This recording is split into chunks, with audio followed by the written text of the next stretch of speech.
thank you all for coming for our third Luminary series during the convention. My name is Gary Schindel.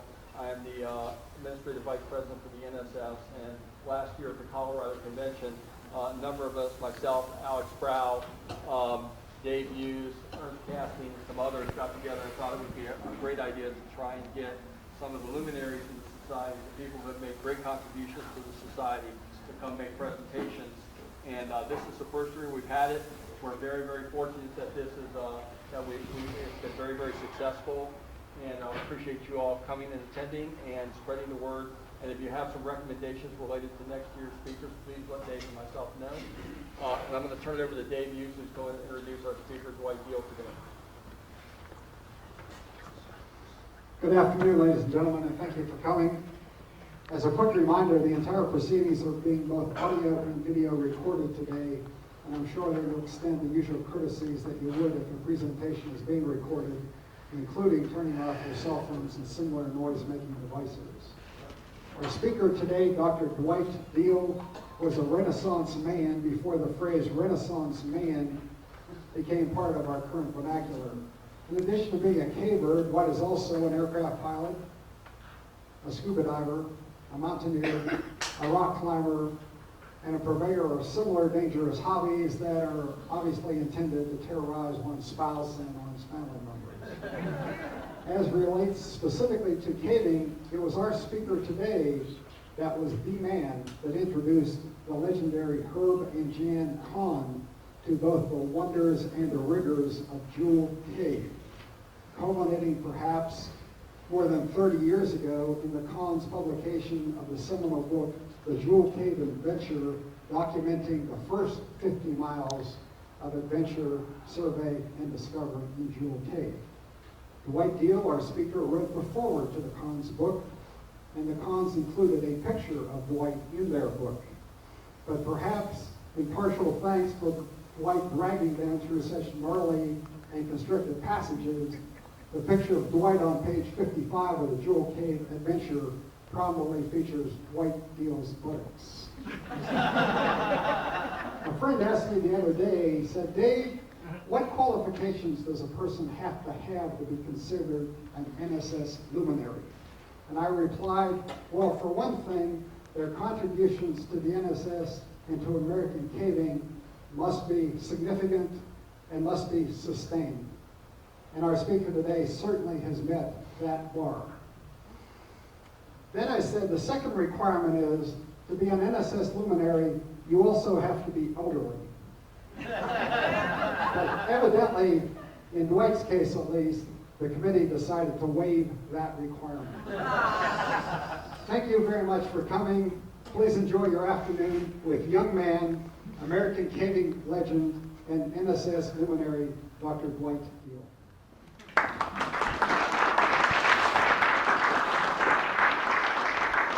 As cavers, we're used to carrying three sources of light, so as appropriate, there are three luminaries. What Dave and Gary forgot to tell you, you're now down to the bottom old candle stub in the bottom of the pack. Really, it's a tremendous honor to be here. You want to catch the light? When Gary asked me about this, I responded and I feel now that there are still others in this audience and in the society that have done more than I, certainly as far as contributing to cave geology and karst science are concerned, and mapping, discovery, and to the support of our local organizations. But we're all the same in this room. Just look around. You recognize yourself. I'm part of the crowd. We're explorers. We're discoverers. We're not adventurers. We don't, at least intentionally, risk our lives. We have a great appreciation. We have fun caving. And I look back over my life for this talk, I find that in caving, in my work, in my life in general, I've always been out of the mainstream. I've been off on a little tangent someplace. Often I've just been in the background watching. But we're curious about the world around us, as I said. But admittedly, there's a little overlap with a bit of adventure that's on top of that curiosity. And to find yourself in some place where no human being has ever gone before, there's an undefinable thrill. I've had the good fortune to be in many, many miles of Virgin Cave Passage. This is in Jewel Cave, a reward after all those hideous crawlways. You folks out there that are doing the exploration today have found even bigger and better passages.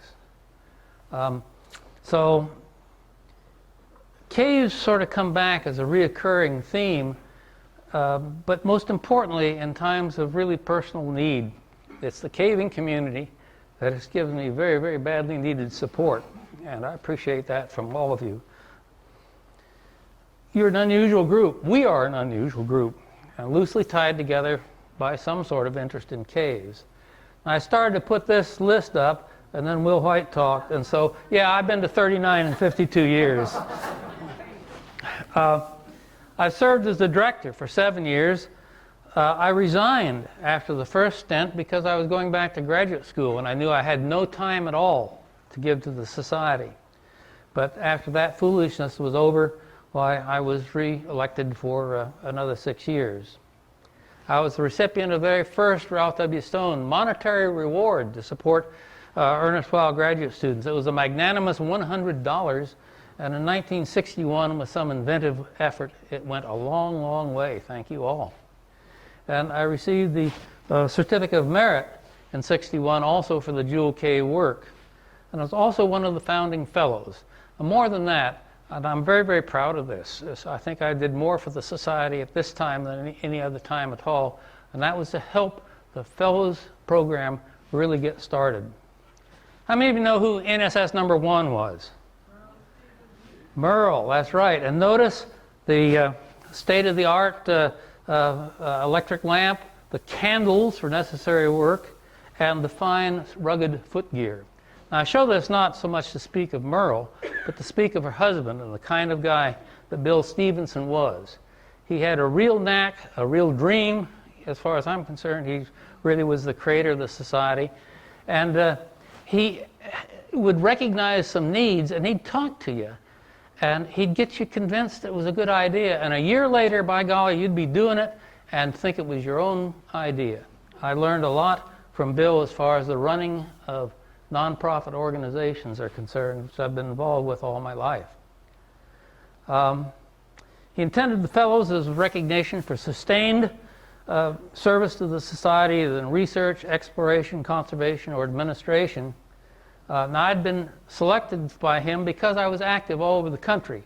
I'd started caving in New York and New England, Pennsylvania, Virginia, and West Virginia. I realized just the other night that I was here the last time in this community 54 years ago when Roger Stafford and I snuck into the back of Oregon Cave, camped in there for 3 days, went in through the Hedrick's cave entrance, noticed the fine modern cave pack, and we had a wonderful time. But I had been already active with Flint Ridge in Kentucky, South Dakota, Wyoming. I learned to drive a bulldozer from Pete Preble at Ferry Cave when we were finding the new section up there. New Mexico, Texas, Arizona. I was a charter member of AMCS and had been caving in Nevada and California, Lilburn's Cave of the Winding Stair Church. This was the 1966 convention in Sequoia. Now, I'd already met Will, and Will really was my mentor in many ways. I was never a formal student of his. But, these 3 people are all past NSS presidents, as is Jack Stelmack here. He was president then, I think. But the other formative people, as far as my geology and cave geology is concerned, is George Moore, USGS geologist in California, Brother Nick, who is a biologist and a fine, fine educator, and Bill Stevenson, whose job was in the patent office, but his thought processes were all very scientific. This was after the California Convention when I took a bunch of the folks mountaineering. I'd spent a summer already in Yosemite as a ranger naturalist. Sarah Corey, Sandy, my wife, and Sarah Corey had become very close. That's Sarah's son and daughter-in-law. Jack Stelmack, myself. Hiding behind my hand is Solo Lou Bicking. And I think that's Not sure who that is. But the Fellows Project program began with the nomination of honorary and certificate of merit winners. Then the problem was to build a responsible group of fellows, an initial group of fellows that gave the society a feel that there really was some meaning behind this. And Bill and others in the East knew plenty of the folks that had made good long-term research, conservation, and administrative efforts, but they weren't too clear on what was happening out west and down in Mexico. And he asked me specifically to try to make sure that within the first few years of the program that the active cave explorers were well recognized, and I think I did that. I was working on that program. Bill asked me to run for as a director of the society, and I thought he was a little nuts, but he said, no, we need somebody on the board who's involved with exploration, who knows what's going on out in the field. And I finally came in and I said, if you elect me NSS members, I will come sleep on your floor, and then I will carry your concerns and interests to the board. Well, you elected me. I slept on a lot of floors. I was anyhow, and I would have anyway, but it gave me a little bit of extra clout. Now, in 1961, I was starting work on the Jewel Cave thesis.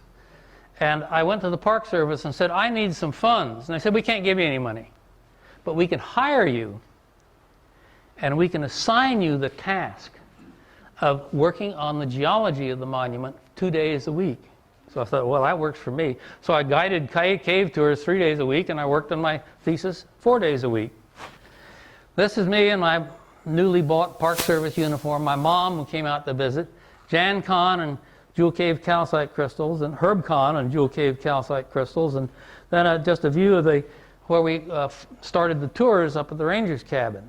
Well, you know, when you've got this funny hat on, people look at you and they don't see you. What they see is somebody in authority, somebody knowledgeable. And they ask you questions. Some of them are pretty silly. Some of them are pretty insightful, but all of them are serious. They just don't know. But there's still that tremendous urge to tell them something that's not true. And I had a wonderful roommate. The two of us lived at Jewel Cave that summer. His name was P.J. Ryan, school teacher, high school science teacher from Sheridan, Wyoming. And after supper in the cabin, we'd have some wine, and we started to build and construct the elaborate story on how calcite got its name. Now, we never intended to tell anybody this story, but it was a tremendous relief, and it was a lot of fun. And I don't remember, I'll give you the very brief, it became quite a long shaggy dog story, but basically, calcite was discovered by the famous Swiss mineralogist Calvin Seit. But he recognized the double refracting property of calcite crystals. You get a good clear calcite crystal, hold it up and look through it, through two of the 6 sides, and you'll be able to rotate it and see a split image, a double image come and go. So he named this mineral refractorite. Well, Calvin was also a glaciologist and met an untimely death in the Swiss Alps. He fell down into a crevasse and was killed, snowed on him, and years passed. Now, glaciers move at a fairly predictable rate, and so his colleagues knew when Calvin's body would come out of the toe of the glacier. And they were as old men now when Calvin emerged. They took him down for a proper burial and decided to rename refractorite in his honor. And the first thing they thought of was siderite. Well, siderite is close to that. It's a iron carbonate. That wouldn't do. So then they thought of Calvin siderite, and that's a little awkward. And so it became calcite, shortened from his name. Now that's the story we made up. But that's not the end of the story that I'm telling you now. At the end of my summer in Jewel Cave, I had to go around and look at other caves in the Black Hills so I could compare what I saw in Jewel Cave with the other caves. Some of the cave owners were very generous. The Benedictine fathers at Bethlehem Cave were wonderful. They prayed for my soul once a day, which I probably needed. At least it didn't hurt any. Some of the other caves simply let me grudgingly take the commercial tour, and others to sample at will. I got around to Sitting Bull Crystal Caverns, which is just outside of Rapid City, about noon, 12:30 one day, and the cavers, I'd never been to this cave, but the cavers all call this Crystal Sitting Bull Cave from the stories that they told everybody. They had a little pool in here. This is just an example. They had dammed up a little place and made sure that there was some water in there. And every morning, one of the kids would bring out a new little sack of goldfish from the Five and Dime in Rapid City, and they'd put them in there, and they'd show these as the blind cave fish. And they had a place where the wall had fallen off, and there was a chert pebble exposed there, and they got everybody to rub this chert nodule, and it was their cave oyster. So I showed up at Sitting Crystal Bull Cave and went in to see the owner, Mrs. Duhamel, and before I hardly started to explain what I wanted and who I was, he said, "Oh, thank God you're here. Would you please go down to the cave entrance and take that tour through the cave?" I said, "I've never been in your cave." He said, "That doesn't matter. Tell them anything. I got 3 cave guides. 2 of them have quit today, and if I don't let the 3rd one go get lunch right now, he's going to quit on me too." So I went down to the cave, and here was a small group of 6 people or so, one couple, young newlyweds, rather large individuals from Iowa, right off the farm. And Sitting Bull Crystal Cave is really an incredible place. It's just a giant geode. I mean, these crystals are like, this is the end of a 3-foot long set of crystals. This is a fantastic place. And so I gave the folks a pretty good tour. I got down ahead of them to the pool, and I fished out the 2 that were belly up and threw them out of sight and showed them the cave fish, and we found the oyster and polished it up. And then I picked up a chunk of calcite from the side of the trail, and sure enough, it had double refraction, and I showed them that, and then I got off in the story of Calvin Sight. That was a good trip. They had the best tour ever in this cave. Most scientifically accurate, except for that one little distraction. Now, I got back to Jewel Cave. It was late at night, and PJ was already asleep, and I sacked out, and I got up in the morning. He'd already started the tours, and so he was up there for the first tour, and I went out, got my breakfast, got my uniform on, just as he was ready to go into the cave, and oh my goodness, he was the same young couple on their honeymoon. I thought to myself, oh, geez, what if they recognize me? I'll tell them it was my twin brother over there. But I didn't need to worry. They came back out of the cave, and they didn't see. I had a hat on, you don't see the face.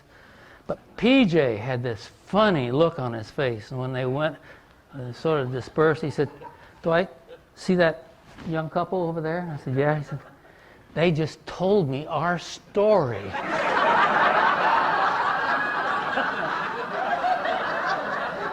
I said, "No." He said, said that they were at Sitting Crystal Bull Cave yesterday, and the cave guide told them our story. Now, PJ had no idea where I was. And he didn't know I was going around to other commercial caves, and he certainly had no reason to think I actually would be leading a tour. I never told him.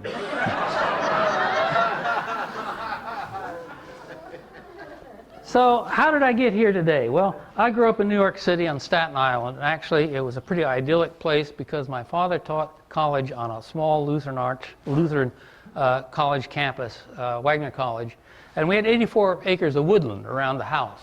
And so I was rummaging around as a kid in the poison ivy and the sticker bushes and with the critters and the beasts. And we never had much money, but my dad and my mom would spend at least 6 weeks every summer camping in upstate New York in the Adirondacks. And they encouraged me very much to be curious about the world around me. Learn to canoe and do a whole bunch of other things. When I graduated from high school, I knew what I wanted to be. I wanted to be the best electrical engineer in the whole wide world. So I went to the best electrical engineering school at that time in the nation. That was Rensselaer Polytechnic Institute in upstate New York. Had a better double E and a better aeronautical engineering program than Caltech or MIT. Well, we went west, and I'd never been west. And on the way, oh my gosh, got into a big cave. That fall, I started in the outing clubs. They're a big deal in the East. They particularly were back in the 50s because you had a lot of men's colleges, a lot of women's colleges like Holyoke and Vassar and Smith. And yet, the outing clubs were great ways to meet girls. January 1, a couple of the older guys said, let's go caving. I hadn't been caving. Okay. Well, we went, it was after dark, after supper it was dark. We went over on the edge of the New York, Vermont border and climbed up through the snow and went into this little hole in the ground and slithered down through here, and a little ways inside you got to crawl through a low spot that's really slimy, muddy, wet, pop up into some big rooms, come back out, crawl through this slime box again, and come outside. It was like 8 degrees below zero. And by the time we got down to the car, coveralls were frozen solid. I was frozen into this thing. The car heater didn't work, but I do remember going back to the dorms and standing in the shower in the hot water, muddy cave clothes and all. Many years later, I found it really had a different name. Here's the entrance. Here's the little crawl under. Get into the back section, come out and slice your way through this little crawl, come outside. That spring, I did the things college freshmen do, and a few that they normally don't. I became very proficient at breaking wooden canoes. I became less proficient at repairing wooden canoes, but I became incredibly thrilled and excited about rock climbing down in the Schwangungs. Really, really attractive. That spring, I poked around in some caves, and I changed my major to physics because I didn't really want to be an engineer after all. I liked engineering, but I wanted to be a basic scientist. I wanted to learn things I wanted to discover things that happened around the world. And in my professional career, I've actually kept one foot in engineering and one in science most of the time. I got some reading about caves about a year and a half after the C3 expedition. This was exciting stuff to me. And then one Saturday, I was driving back, I don't remember what I was over there for, west of Albany in the afternoon. Here were a couple of cars at the side of the road with New Jersey license plates on them, and some muddy people. And I went past and I thought, hey, wait a minute, they just must have come out of a cave. So I turned around and went back, sure enough, and started talking to them. And I was ready to leave, and a great big old boy stopped me and said, wait a minute. He went to his car and he brought back a scrap of paper he gave me, and I sort of threw it in the car. And a couple of weeks later, I dug it out, and it was an application to join the NSS. And in those days, you had to be endorsed to become a member, and he'd signed the thing. I didn't know who he was. His name was Russ Gurney. Jeannie and I have talked about this, and she was probably there, but neither one of us remember that. The summer went west again, more emphasis on caves this time. We got back to Mammoth Cave, took the tour. It was late in the day when we got out, and I wanted to go over and find Floyd Collins' Crystal Cave because I'd been reading Caves Beyond. We got over there, and it was late in the day. It was things were sort of closed down. I think Bill Austin was eating his supper, but he came out and talked to us. And finally, he took me past in the cave tour for a private tour of Crystal Cave, past Floyd's coffin. And I didn't know until later that it was roughly 2 months before this that they had dug the Austin entrance open.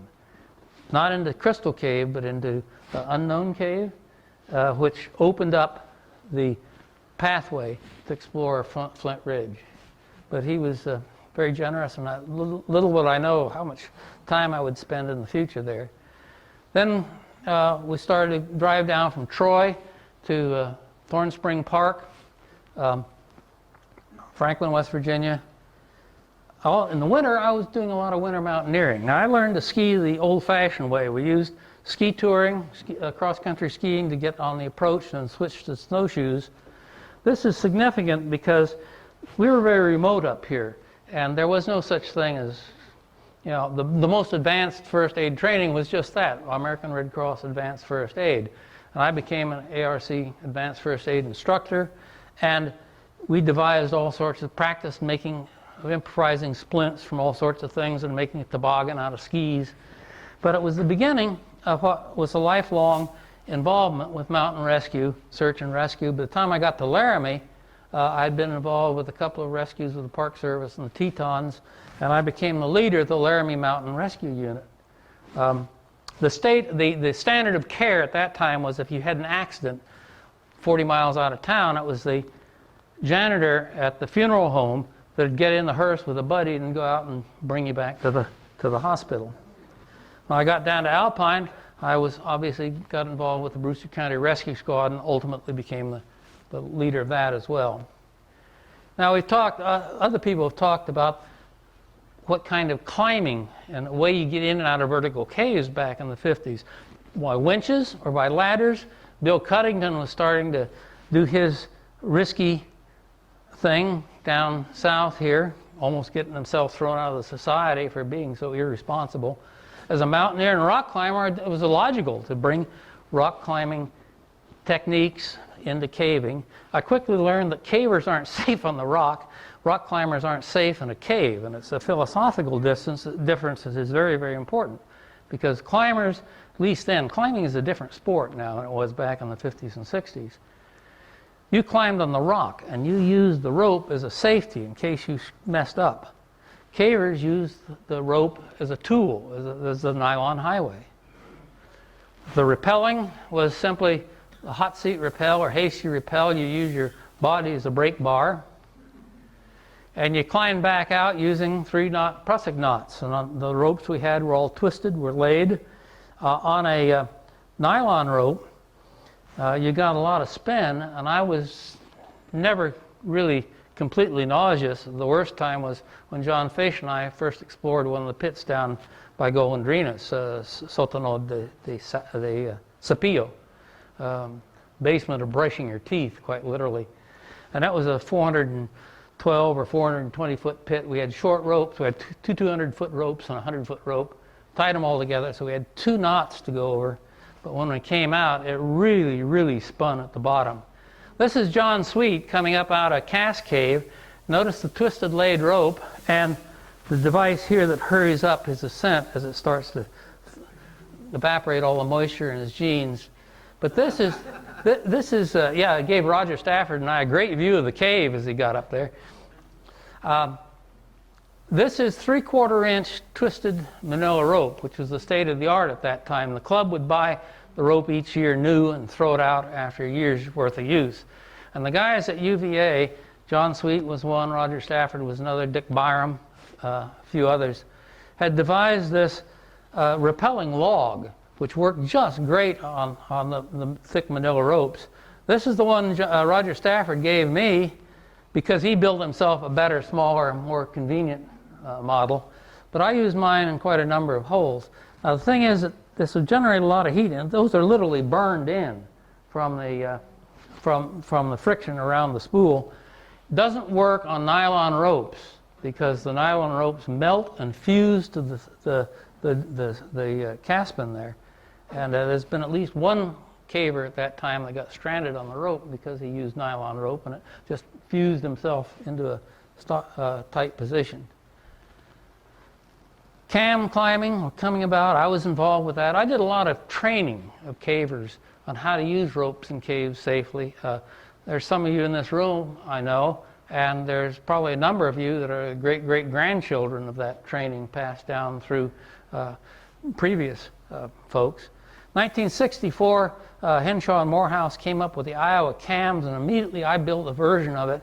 And it was a couple years later that Charlie Gibbs came up with this much better design than mechanically models. But Charlie's brilliance was to attach one of these things to your knee. So you had a true rope walking system. And the outing clubs as a group had a training programs for whitewater canoeing, for rock climbing, for square dancing. And they decided it was time to have a training program for caving, spelunking. And they asked myself in New York and Roger Stafford in Virginia if we would do this for them, and we did. We set up a program. I didn't have anything to do with the NSS during all this time except read the magazine. I later learned from Russ Gurney that people would come to him and said, "Who is this crazy kid Dwight Deal? You signed his application. And of course, as I said, Bill Cuddington was doing his thing, but we didn't know about that. It was just a natural thing to do. By that time, I'd become quite a good rock climber. And if you were a leader, you got to paint this little red circle around your button. And when I left college, I headed west, climbing. Found Herb and Jan in the Needles, and we went climbing together in a secret valley. And I discovered that Herb he was a map maker. Nobody knew where these things really were. Nobody drawn a map of them. Nobody built, the cons, Herb and Jan built some illegal trails so they could get to their climbing places. But he had a homemade transit that he sat up on top of these peaks, and he triangulated on everything, and he had a full-scale model of cathedral spires in detail. And that's what ultimately really trapped Herb and Jan in Jewel Cave. It was the mapping. It was the figuring out where this crazy thing went. But I was headed to the Tetons, and the next 2 summers, I did a lot of climbing. I literally climbed every major peak and a lot of the minor ones in the Tetons. I was really a creature of rock and snow. Colorado had been, I didn't know about this either until later, but that summer of '59 was the second NSS expedition, and it was to Wind Cave, and Will and George Dyke did the mineralogy of what they saw, and without that background, I would have been totally lost at Jewel Cave. I didn't know much about mineralogy anyhow, that time. And Colorado had been working in Wind Cave. Labor Day itself, we were allowed to go over to Jewel. Here's Milk River, and that thing blew our carbide lance out. And I didn't have to have much physics knowledge to understand what that meant. So, and the fascinating thing is that at the limit of exploration today in Jewel Cave, the wind is just as strong. Isn't that nice? But I got permission to map and survey in Jewel Cave, but I had to have somebody to go with me. And after climbing with Herb and Jan the next weekend, I breached the subject, and they were sort of lukewarm about it and said, well, we've been caving once. Hey, we'll go with you again. Well, their once caving was Schoolhouse. They'd been to the back of Schoolhouse by the inner wells, which is, I've been there. There's not very few cavers that are capable of climbing that today. It is very, very demanding. So the Jewel Cave adventure began. This picture was actually probably taken on the second trip in 1st of October, because we had Dave Schnudi with us, a kid from Hot Springs, South Dakota. So here's Jan and Herb, Dave, and myself. And that silly thing kept going, and it still keeps going. Then that summer was the first Western NSS convention in Carlsbad, which I went to, got into Cottonwood Cave. Oh my goodness, this is not New York. It's not Jewel Cave either.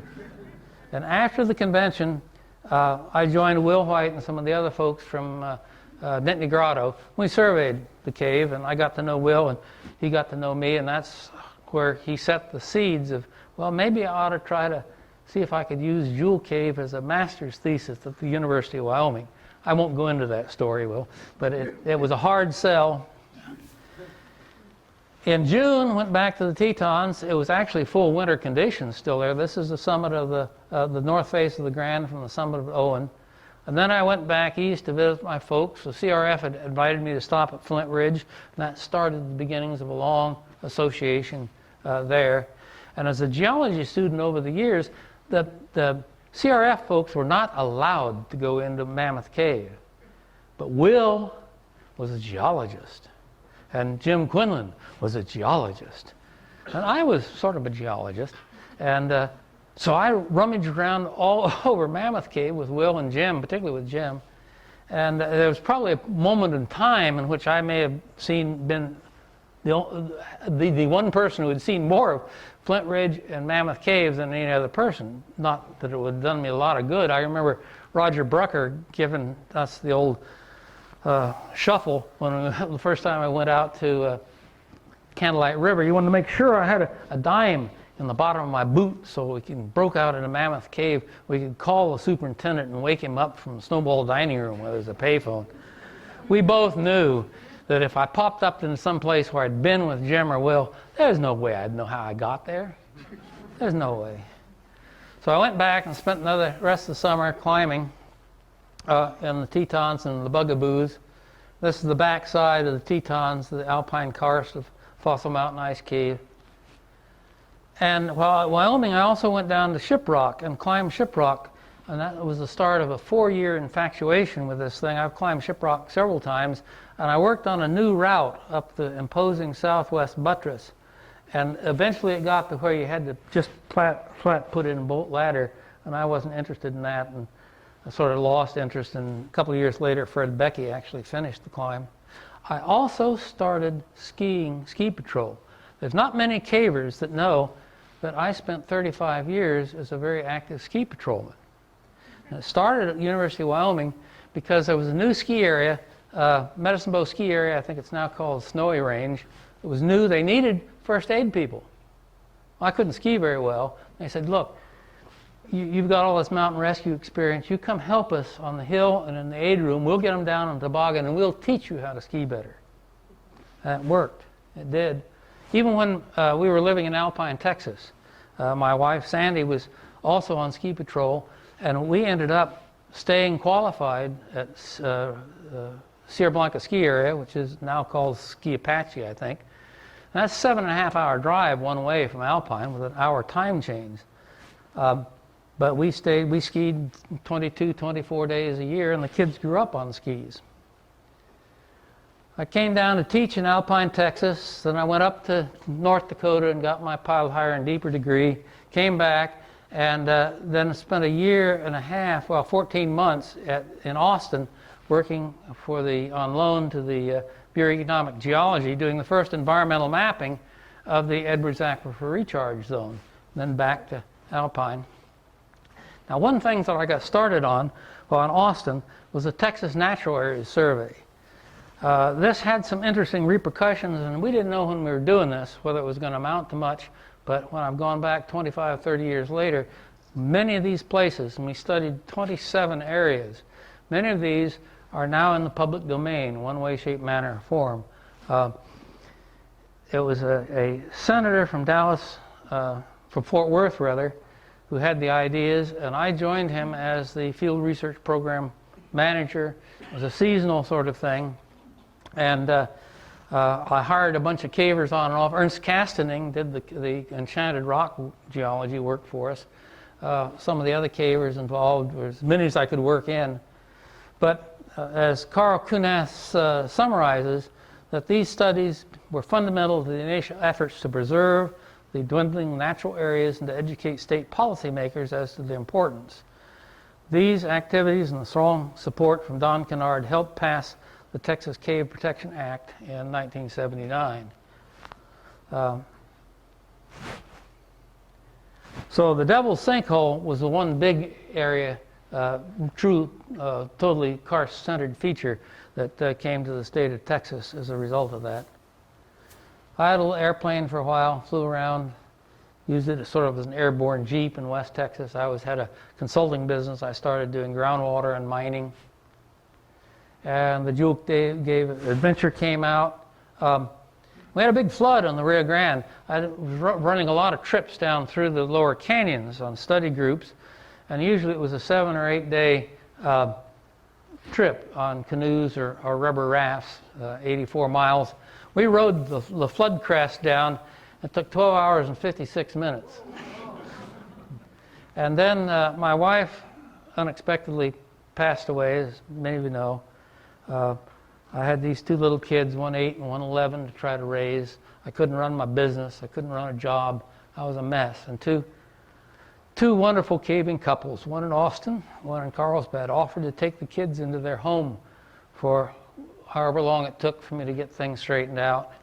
I took Dave and Carol Belsky up on that in Carlsbad, moved to Carlsbad, and started work at the Waste Isolation Pilot Plant, which is a DOE facility to store a particular odd kind of nuclear waste.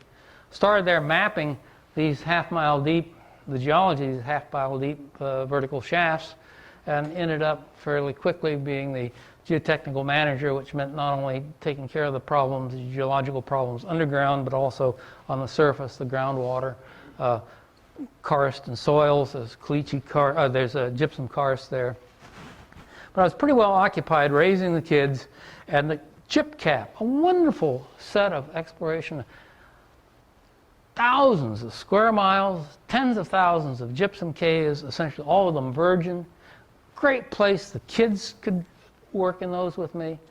Yeah, Lechuguilla came along, and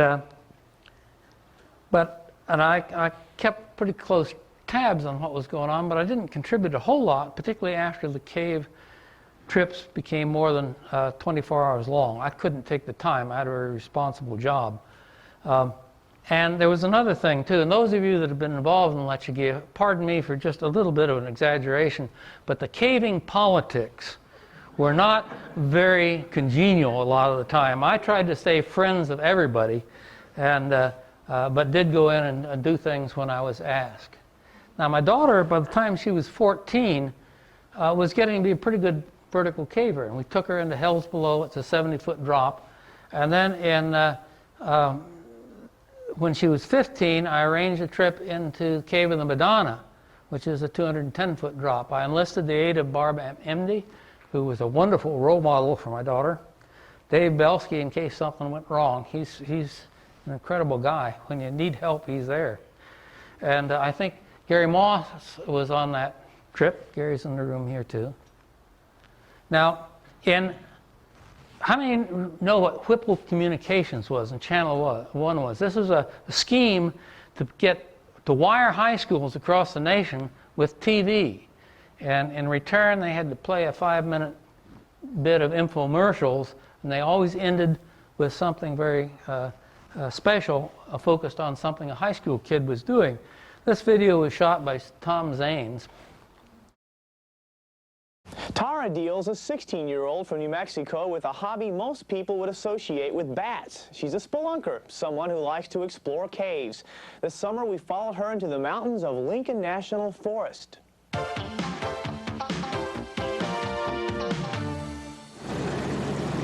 If you like adventure, you'd like caving. I love it. There's not just one particular thing, it's the whole trip, getting to know a part of the world.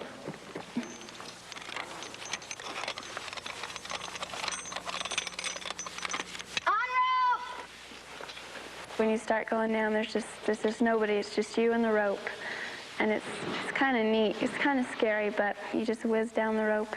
You get kind of excited. You get a little chill running up your spine because it's different. It's a whole nother world down here. Up there you have your world, and you drop down here, and there's little crawlways and big, huge passageways, and real pretty stalagmites and stalactites, and just formations that make you awe at how they were formed.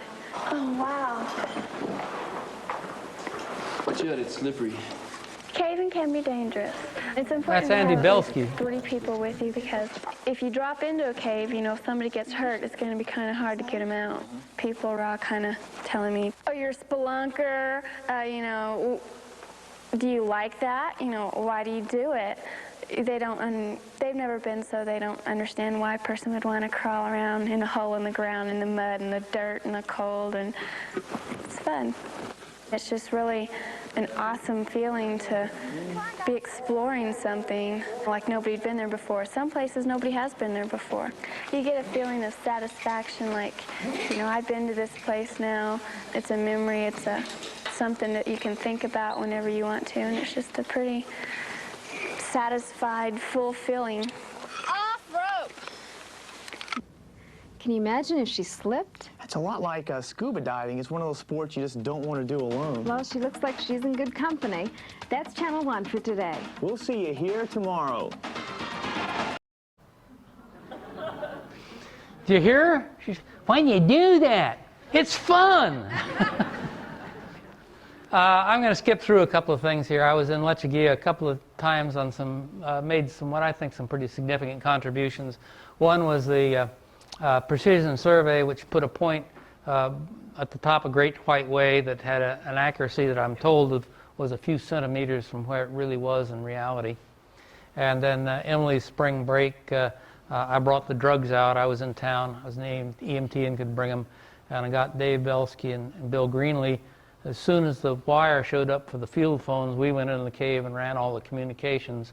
And I sat at the top of the Great White Way with a phone communication center. Then I discovered the China with the CRF expedition. Okay, got some sound on there for me too. There we go, just background sound. This is one of these great collapsed dolines that the Chinese later made up the name of Tiancan for, but it's just a gigantic collapsed doline with a river underneath carting all the stuff out.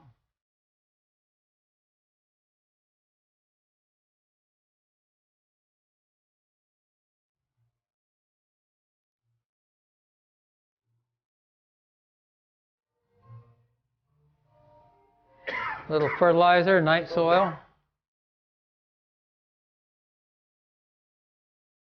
Been going back to China ever since. Now this village gets all its water out of the river, the stream over here, which is pretty dry because we were in the dry season. But they have a floating concrete barge that rises up as the water does. Now the next picture is the next series of images is going to be from down here, looking back at the cave entrance under my feet. This river flows into this cave and comes out 7-8 kilometers on the other side of the mountain range.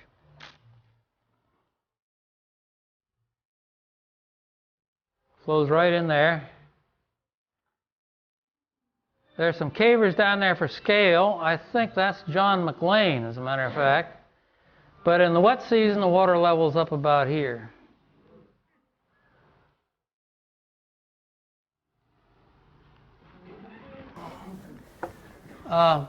So yeah, I'm maturing. Basically, I'm out of my active, really strenuous caving days. My shoulders don't work and my spine barely does. But Mary and I have been touring a lot in China and elsewhere, in the Balkans, Vietnam, Laos, visited the hydrogen sulfide caves in Italy, Monte Cucco, Forsassi Gorge. We've established pretty good working relationships around the world, and we continue to be fascinated by caves. We share this with as many people as we can think of. Here's the high relief karst in Wulong. This is right near where Aaron Lynch and the Hong Mai Gui group are exploring. This is one of the gigantic caves that is actually unroofed. The relief here is on the order of 1,000 feet, 250, 300 meters. It's an unroofed cave system. It's a couple of these big collapsed dolines, and what's left of the cave system are these natural bridges. I don't have the whole story on this, but as I understand it, this video was shot by two Chinese on an ultralight, one of them flying and the other one with a camera, and actually flew through these things. That's essentially 1,000 feet of vertical relief in there. I understand there were a few, how should I say it, oh my goodness moments, but no one was hurt. Spectacular country. So as you folks hone your vertical skills and become world-class cavers, there's some world-class caves outside the United States, particularly in Southeast Asia and China and Laos and Vietnam. They're not the place to learn, but there's a lot of fantastic things to be discovered.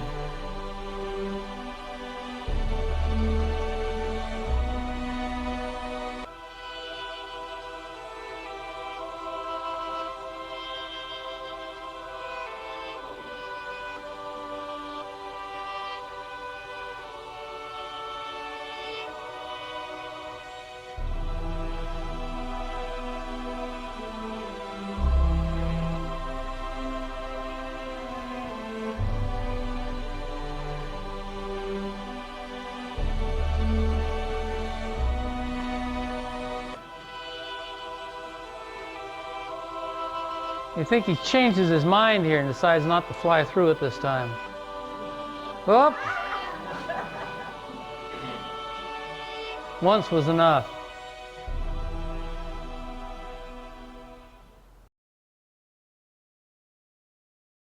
So I still have a lot of interest in caves. And when I was getting started caving in the 50s, there was a big change in how you explored caves going on. No longer was the lone secretive explorer like Floyd Collins or Jack Lehrberger or Bill Austin. Those days were ending. The C3 expedition showed that in America at least, the big expedition style caving was not really very acceptable. And Flint Ridge and Jewel Cave both demonstrated that hard charging, competent cavers in small groups was the efficient way to explore world-class caves. And caves were just starting to develop the skills, what we think of today as rudimentary skills of climbing and scuba underwater. And, through most of my caving life, you could decide on Friday to go caving on Saturday. That's not true in the West anymore. You have to get permits, you have to plan ahead. The public lands of the West is, they're preserving the caves for future generations. They're protecting them from ourselves. There's still a lot of things to be done and seen. We now have such good equipment and skills, the techniques have developed to the point we're doing things that were inconceivable to people 40 years ago. So some of the spontaneity may be gone, but there's still wonderful and spectacular caves to visit. Now we can rationalize a whole lot about why do we go caving. It's the adventure, it's the science, it's the surveying, it's the companionship. It's the physical challenges, the vertical work, the scuba work. Finding Virgin Cave, oh yay, now we're talking, I'm not sure of that. Or solving the puzzle. Caving is fun. Thank you.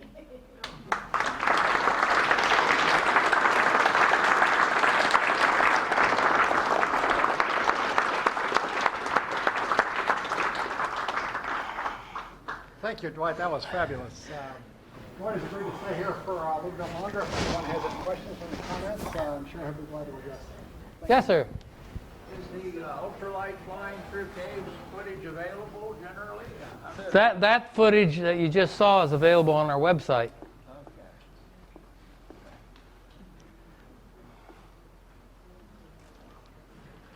Okay. Yes, sir. I don't think you necessarily mentioned that you also have a tour company. So if you'd like to go caving with Dwight and Mary, they run fantastic tours to China and to the Balkans and other places. And you can be maybe in the next slideshow he gives. Well, these are not caving expeditions, though. That's like an extended NSS geology field trip. Right. We get into caves, largely commercial caves, developed caves. Drink some wine. Right. See some culture, good food. Any other questions for Dr. Deal? Thank you for coming. I hope you enjoyed the NSS Luminary series. Thank you very much. I appreciate it. Fabulous stuff. Absolutely fabulous.